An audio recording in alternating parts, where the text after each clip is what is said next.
To be or not to be, that is the question. In our last gathering, we started by noting that human beings have been asking questions about what it means to be human since antiquity. And we took a glance at being human from a psychological perspective as well as from an existential philosophical perspective. Today, let's consider human beings from an evolutionary vantage point. I think Julian Jaynes, a psychologist of yesteryear, really nailed it when he said culture and history and religion and science are different from anything we know of in the universe. That is a fact. It is as if all life evolved to a certain point and then in ourselves turned at a right angle and simply exploded in a different direction. And that's what we want to try and figure out. I don't think you need to be a rocket scientist to note that there's a yawning chasm between humans and all other forms of life. And I also think it makes intuitive sense. If you ask most people why that's the case, they'll say, well, we're much smarter than other creatures. That's an appealing explanation that nevertheless turns out to be quite incorrect. We are indeed smart. So too are monkeys and apes and crows and elephants and dolphins. And in fact, these creatures score just as well, in fact, better than my Skidmore students, on many intellectual activities. And when we look at the glaring differences between humans and other creatures, it's really only in one domain that we unambiguously excel, and that is tasks involving social skills or social learning. And this is what ultimately renders us unique.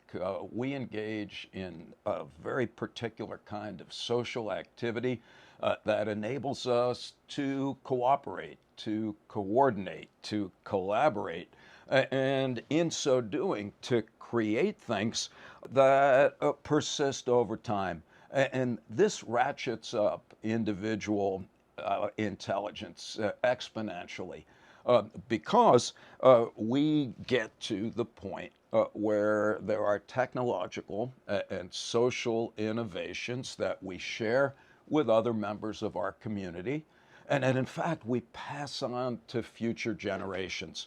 And this sounds almost like a science fiction meets Walt Disney film, because that's the magic that makes us human, is that we're cultural animals. We're cultural animals who are the very fortunate beneficiaries of thousands of years of accumulated wisdom and experience. All right, so how did this happen, and why did it happen? One recent theory has been proposed by a developmental and comparative psychologist, a fellow named Michael Tomasello, and I find this a very captivating and compelling story. And it is his contention that we are where we are today because not so much because of a cognitive leap, but ultimately an emotional or affective one. What he would like us to think about is to start with what I will describe momentarily as primate attachment. And what we will argue is that humans, as we are today, are the result of an expansion and an elaboration of this basic primate attachment. All right, so let's talk primates and let's talk attachment. The old timers, even some of the youth out there looking at me and listening to me or pretending to do so, might be familiar with very famous experiments by primatologist Harry Harlow in the 1950s, who famously separated rhesus monkeys from their mom at birth. And the monkeys in the first study were raised in a cage, and in the cage were two inanimate mothers. One was just a wire mom, and the wire mom actually had a bottle, and that's where the baby monkey got fed. All right, next to that was what's called a terry cloth mom. Both moms were identical, except one was wrapped in a warm and soft towel. And Harlow had a very simple question, and that is, what would the monkey do, and who might they become attracted to? Now, it may seem obvious in retrospect, but the prevailing view at the time was that the baby monkey would become enamored with the creature that fed it. And therefore, the prediction was that the baby would become attached to the wire mom. That's not what happened, however. Rather, quite clearly, the baby monkeys would spend most of their time clinging to and comforted by the terry cloth mom, and only on occasion would slither over to grab a drink from Mother Metallica. All right, in a second study, they raised some infants in a cage just with the wire mom. And they raised others just in a cage with the terry cloth mom, and they each had bottles. So now the question was, what would happen if the little baby monkeys were just wandering around in their cage at some point, and if you introduced a novel and unexpected stimulus? In this case, they put a little wind-up toy into the cage, beating a drum. And what happened was striking. The babies being raised by wire moms, the minute they were surprised by an unwelcome intrusion, they literally just started throwing a fit. They hurled themselves on the ground. They started screaming and rolling around, even biting themselves. On the other hand, the monkeys raised by the terry cloth moms responded quite differently. They were, in fact, quite frightened to the same magnitude as the other monkeys when the little creature with the drum came in. But what they did was to take flight and to grab onto the terry cloth mom, who they hugged with great passion and conviction. But then after a while, they started to look around as if they were comforted by the security of being in physical proximity with their mothers. And that enabled them to go and explore their surroundings with confidence and conviction. Well, what Harry Harlow concluded is that we don't get attached to our parents because they feed us. We get attached to them because they hug us. It is the physical and psychological security that is the result of the close contact between infants and their parents. That's the biological and psychosocial bedrock of primate existence. And this is true for humans also.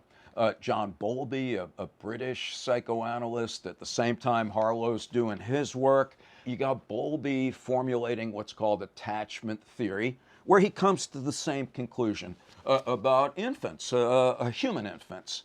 Bowlby's point was that there is no creature born more profoundly immature and dependent than the human infant. And that makes us particularly prone to anxiety. And it is anxiety that is the psychological impetus, he argued, for the formation of attachments between babies and their parents. And just like Harlow, what Bowlby said is that it is attachment to our parents that instills in us what he called basic trust, and that we take comfort in being near them. At first, touching them and hugging them. Later, just being able to conjure up an image of our parents in our minds provides us with a psychological safe haven that enables us to venture forth and to explore, to explain, to enjoy our surroundings. All right, well, what happened? And what happened, the argument goes, is that way back in the day, 2 million or so years ago, human attachment was más o menos very similar to primate attachment until it became expanded and until it became elaborated and extended. And so here's where it kind of gets exciting. All right, well, thing number one is that for a variety of reasons having to do with physical necessity. 2 million or so years ago, the argument was there was a lot of climate uncertainty. There were a lot of other competitors, other creatures, and other hominids. And our ancestors were beginning to become more collaborative and more active in terms of scavenging, rather than just hoping that they could eat the vestige of a dead elephant that lions had left behind.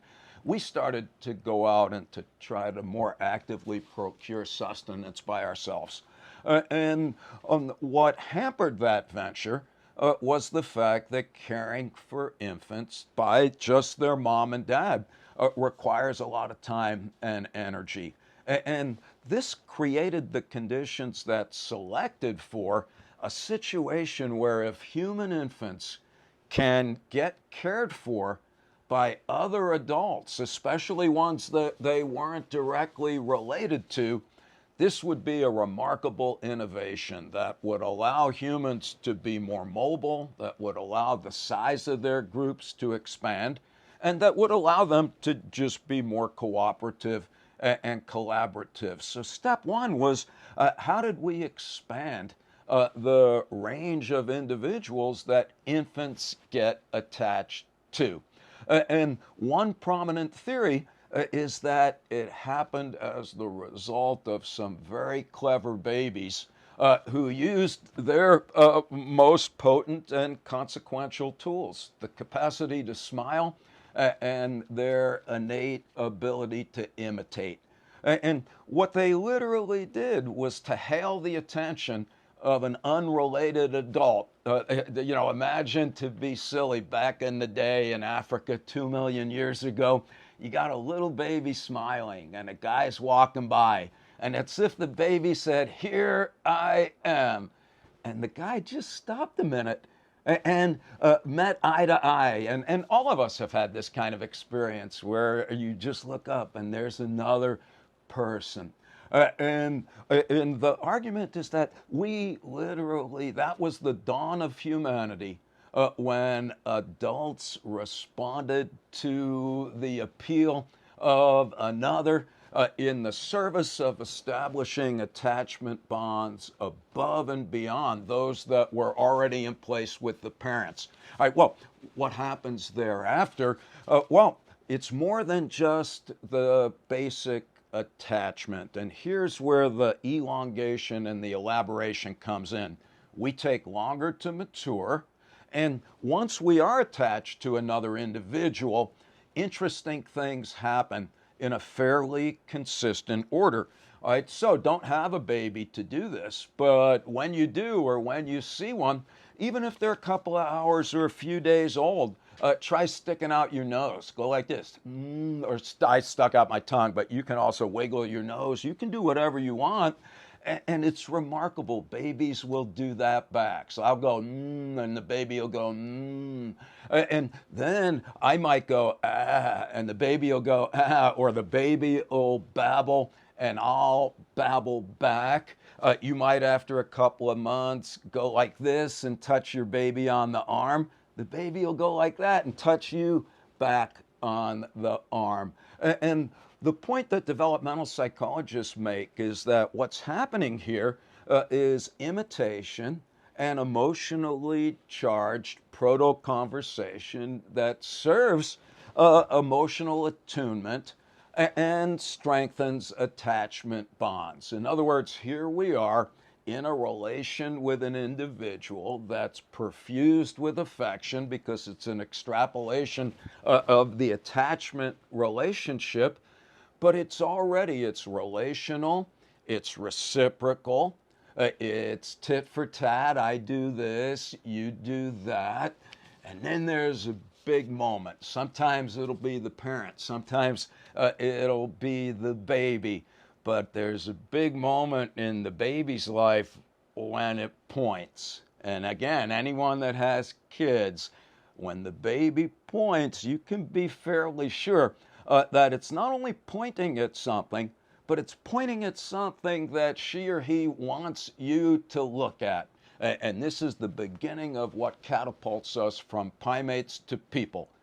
Because you're looking at something, I'm looking at something, and then if you look at what a baby's doing, they look at what you point at, and then they also look at you. And if, in fact, if the baby has pointed at something first, they look to be sure you're looking at what they're pointing at, and then they look at you to be sure that you're looking at it. And this may seem rather trite or simple, but it's not. They call this joint attention. And this is huge because here you are simultaneously witnessing something from your perspective, becoming aware of the fact that there's somebody else viewing the same phenomenon from a different perspective. And this idea of joint attention leads to what's called joint intentionality and joint agency. Because once we can attend to something together, we can then proceed to do something together that neither of us could accomplish alone. It might be fairly simple. We might want to eat something, and in order to get at it, we have to open a door, and maybe there's two ropes, and neither of us are strong enough. The ropes are too far apart for any one of us to grab both of them, and neither of us, even if we could, would be strong enough to yank them. But if we both yank at the same time, then we can together accomplish what we could never have done otherwise. Okay, that's good, and maybe we do that. And what a joyous outcome. Well, from doing things jointly, the argument is that whether we're aware of it or not, because by the way, this is happening before babies could walk or talk, we begin to get a sense of the fact that there are activities that require the effort of more than one of us, and that there are different roles to make it happen, and that those roles are interchangeable. I realize that I need to pull one rope, but I could also pull the other one.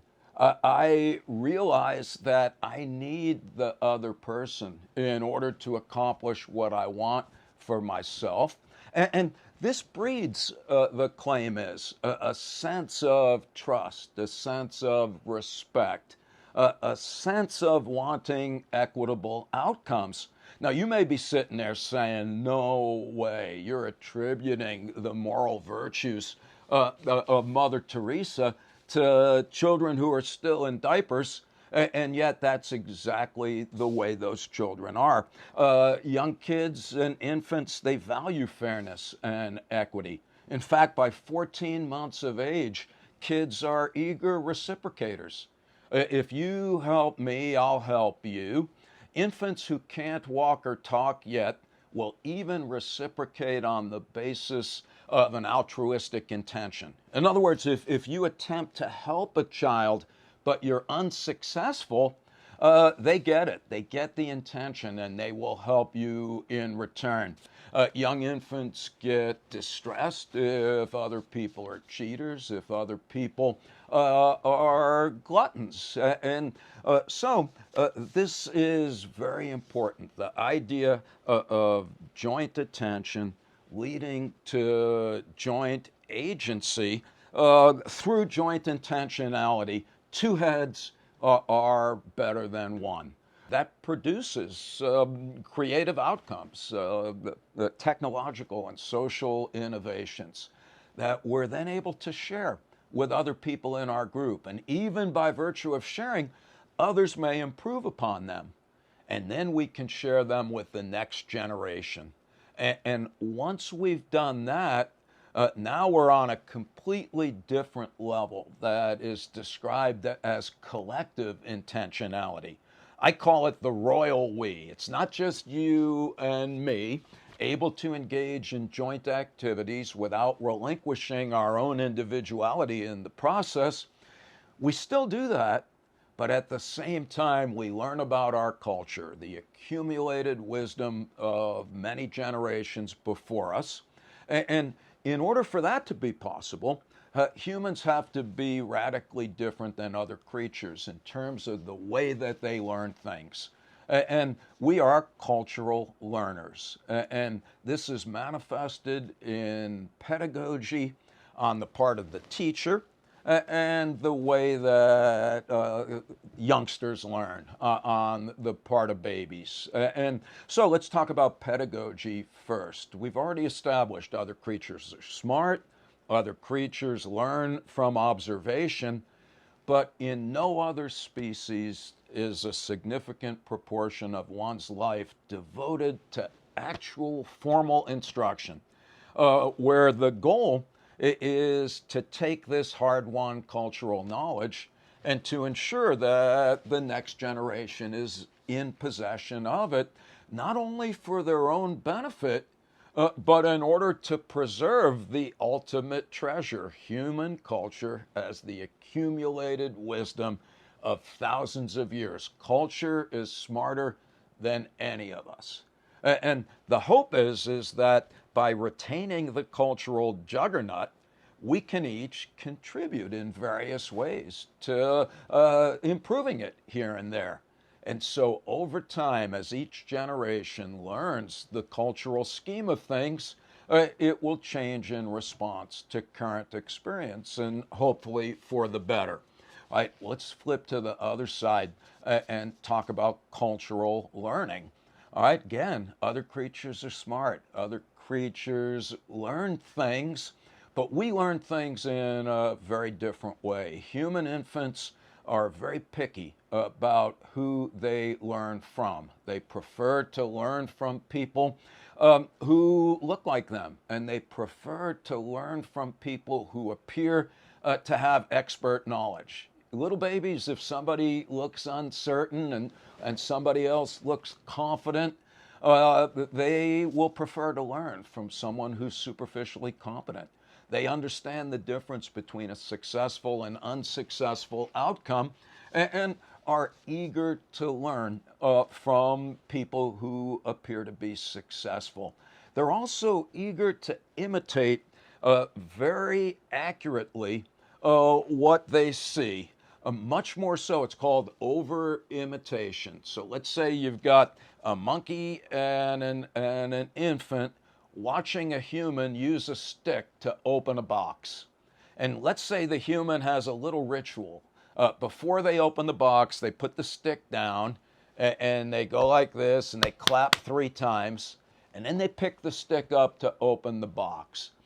The monkey wants none of that shit. It watches, it picks up the stick, and it opens the box. It does not engage in what is clearly an unnecessary activity.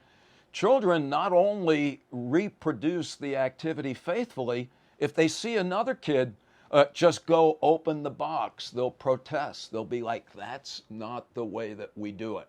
All right, now that may seem unintelligent, but it's quite the contrary. Remember, culture is smarter than all of us. And there are cultural practices that work for reasons that we know not.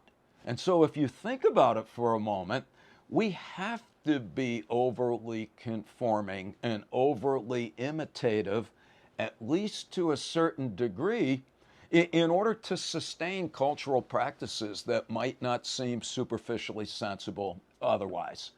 All right, so what?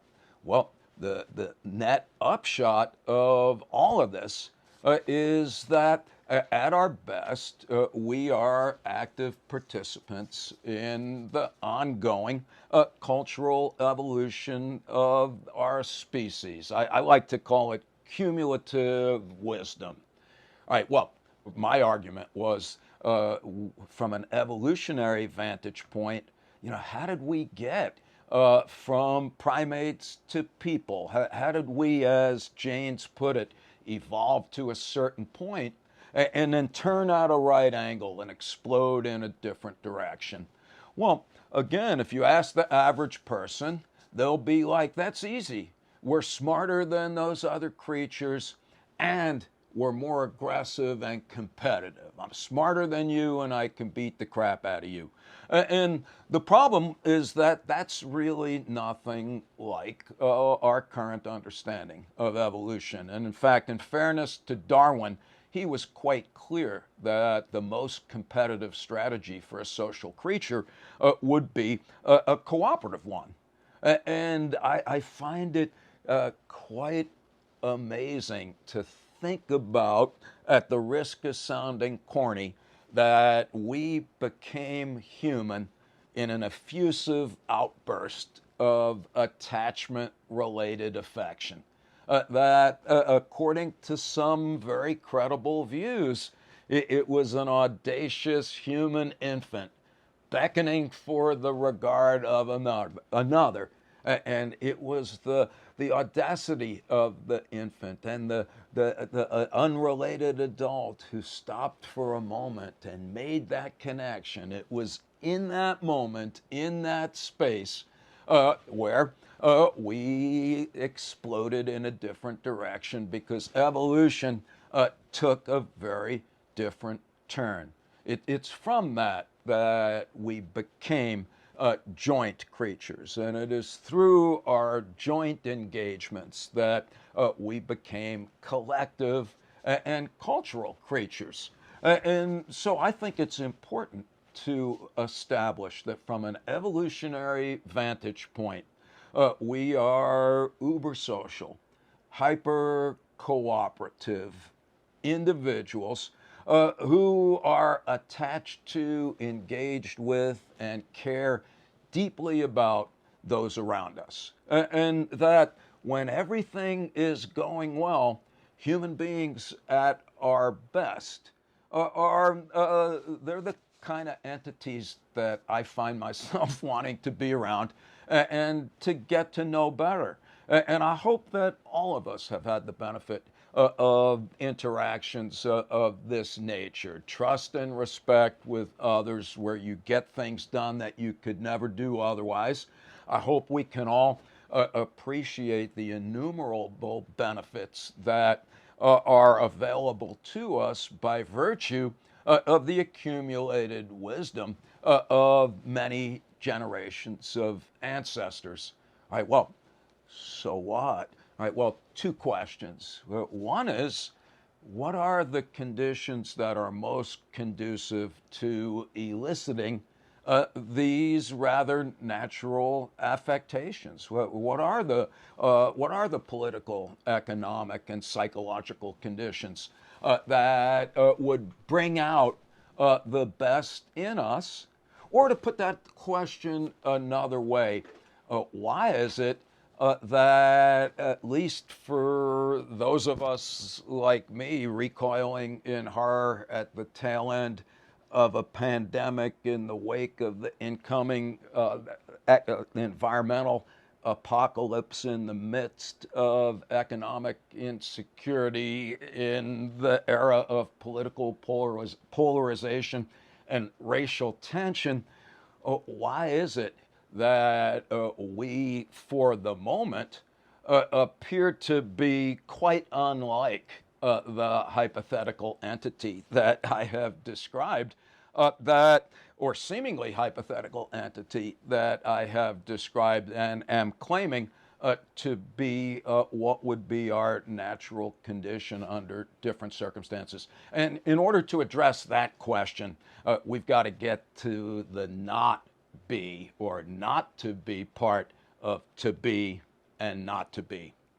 And that's what we'll do in our next gathering.